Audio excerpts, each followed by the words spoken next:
मायावती जी की। मायावती ने अलग ही बयान दे दिया, उन्होंने पूरे अपने हार का ठिकरा जो है मुसलमानों पे फोड़ दिया है। कह रहे हैं कि मुसलमानों को हमने टिकट बहुत दिया, लेकिन मुसलमान की गलती की वजह से हम हारे हैं। लेकिन ये नहीं कहा उन्होंने कि हम कहाँ थे, फील्ड में थे या नहीं थे। उन्हें शायद उससे बातचीत करेंगे कि गलती किसकी है। मायावती ने तो मुसलमानों को ठिकरा फोड़ दिया, जिसको देखो मुसलमान ही दिखते हैं, मुसलमान में ठिकरा फोड़ दिया गया। भैया ये बताओ मुसलमानों के लिए बहन जी ने किया क्या?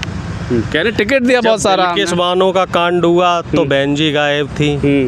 जब यहाँ दिल्ली में मुस्लिम और हिंदू दंगे हो रहे थे दिल्ली में, तब बहन जी गायब थी। जब मुसलमानों की लिंचिंग हो रही थी तब बहन जी गायब थी। कहीं बहन जी का कोई स्टेटमेंट आया?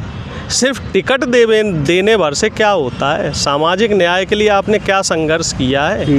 इंडिया गठबंधन जब जब किसी मुसलमान भाई के साथ या किसी भी जाति के भाई के साथ कोई अत्याचार हुआ है तो हमेशा सामने रहा है। कोई भी छोटे से छोटी घटना हुई हो, बड़ी से बड़ी घटना हुई हो, मैं तो ये मानता हूँ कि बहन जी ने जिस तरह के शब्दों का इस्तेमाल किया वो बड़े निंदनीय है। आप भाषा को क्या होता है ना, कई बार शब्दों को तोड़ मरोड़ के भी बोल सकते थे, घुमा फिरा के भी बोल सकते थे। ऐसा भी बोल सकते थे कि हमने जिन कैंडिडेट्स को टिकट दिया वो कैंडिडेट अच्छा प्रदर्शन नहीं कर पाए और जनता का हमें जनादेश नहीं मिल पाया, जनादेश हमें स्वीकार है, आगे से टिकटों के चयन में ध्यान रखेंगे। अब ये क्या बात हो गई कि हमने इतने मुसलमानों को टिकट दे दिया, इनने हमें वोट नहीं दिया, इसलिए हम आगे से मुसलमानों को टिकट नहीं देंगे।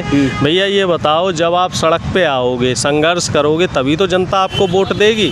आकाश आनंद बढ़िया बातें बोल रहे थे, बढ़िया भाषण दे रहे थे, बढ़िया बातें कह रहे थे, लोगों को लगा कि यार बसपा जिंदा हो जाएगी। उधर से क्या अमित शाह जी की चाबुक आई और बहन जी ने उनको बैठा भी दिया और नेशनल कोऑर्डिनेटर पद से भी हटा दिया। तो मायावती जी अपनी नाकामियों को ठिकरा जो मुसलमानों में फोड़ रही है क्या? हाँ, ये वही बात हो गई। जो छोटा बच्चा होता है ना, खुद फेल हो जाता है और साहब कमी निकाल देता कि मेरी पेन जो थी ना वो सही नहीं थी, इसलिए मैं कॉपी लिख नहीं पाया।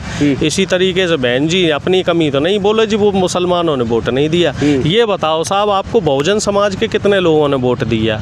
जब मोदी जी संविधान को तार तार करने की बात कर रहे थे, जब संसद के भीतर कुंवर दानिश अली जो इनके सांसद थे उनको कटुआ, मुल्ला, आतंकवादी, उग्रवादी और पाकिस्तानी बोला जा रहा था बीजेपी सांसद द्वारा, तो बहन जी ने क्या एक्शन लिया? कुंवर दानिश को बसपा से हटा दिया। ये तो साफ तौर पे ऐसा है ना कि आप जो है बीजेपी की गोद में बैठ गई, बीजेपी की बी पार्टी बन गई, बीजेपी के लिए आपका सॉफ्ट कॉर्नर हो गया। जो बीजेपी, जो बसपा का कार्यकर्ता बीजेपी के खिलाफ खुल के बोल दे उसी को पार्टी से हटा दो। इमरान मसूद के साथ क्या किया इन्होंने? वो बसपा में आए थे आस उम्मीद लेके, आपने जो है पार्टी विरोधी उसमें कह के उनको हटा दिया और बताया भी नहीं क्यों हटा रहे हो और उनसे क्या गुनाह हो गया।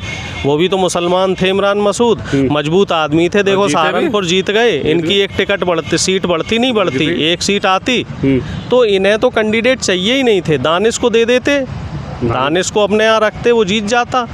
गठबंधन में भी नहीं आई। और ये भी देखा जाए तो चाहे मुसलमानों की बात ना हो, बहुजन समाज की बात तो आरक्षण में कमी की गई, कहीं बोलती नहीं। और बहन जी ने कि हमें लग रहा है कोई नस ऐसी बीजेपी ने पकड़ रखी है जिस वजह से बहन जी बोलना नहीं चाह रही हैं, और वो नस की वजह से ही बहुजन समाज ने इस बार बहन जी से बेवफाई कर दी और इंडिया गठबंधन को वोट दिया। अखिलेश यादव में और राहुल गांधी में उन्होंने अपना नेता देख लिया। अब वो समझ गए कि कोई जाति से ऐसा नहीं कि हमारी जाति का होगा तभी वो हमारा नेता होगा, जो हमारे हक हकूक की बात करेगा वही उनका नेता होगा। उधर इतनी सीटें मिलने के बाद भी बीजेपी के कुछ नेता कह रहे हैं कि हिंदू फिर सो गए।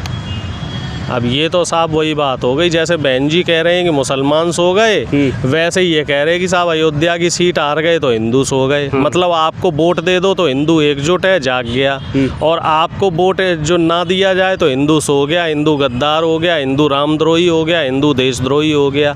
ये किसी को नहीं छोड़ते, मुसलमानों को भी देशद्रोही बता देते हैं, सिख को भी बोल देते हैं, हिंदुओं को भी।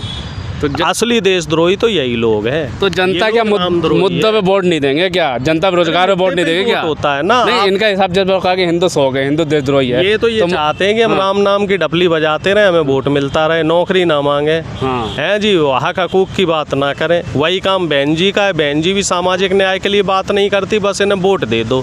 यही काम जो है बीजेपी के लोगों का है कि हक हकूक मत दो इनको, बस वोट दे दो। भाई वोट तो उसी को मिलेगा जो हमारे हक हकूक की बात करे, और वो इंडिया गठबंधन कर रहा है। चलिए, बिल्कुल साफ तौर पे जो भी बयान आया है काफ़ी निंदनीय बयान है।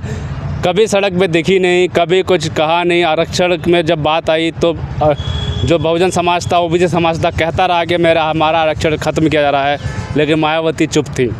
जब रामपुर उत्तर प्रदेश में जब एक दलित बेटे को जो गोली मार के हत्या कर दिया गया, आरोप कई लगे, लेकिन उसके बाद भी मायावती चुप थी। और आज जब वो सीटों पर हार गई तो कह रही कि मुसलमानों ने हमें हरा दिया, उधर बीजेपी कह रही कि हिंदू सो गए। आप क्या सोचते हैं कि जनता को क्या रोजी रोजगार की बात करने वाला नेता ही चाहिए, या फिर वो चाहिए जो धर्म की बात करता रहे और एक दूसरे पे ठिपड़ा जब फोड़ता रहे? आप ज़रूर हमें कमेंट बॉक्स में बताएं। तब तक के लिए धन्यवाद।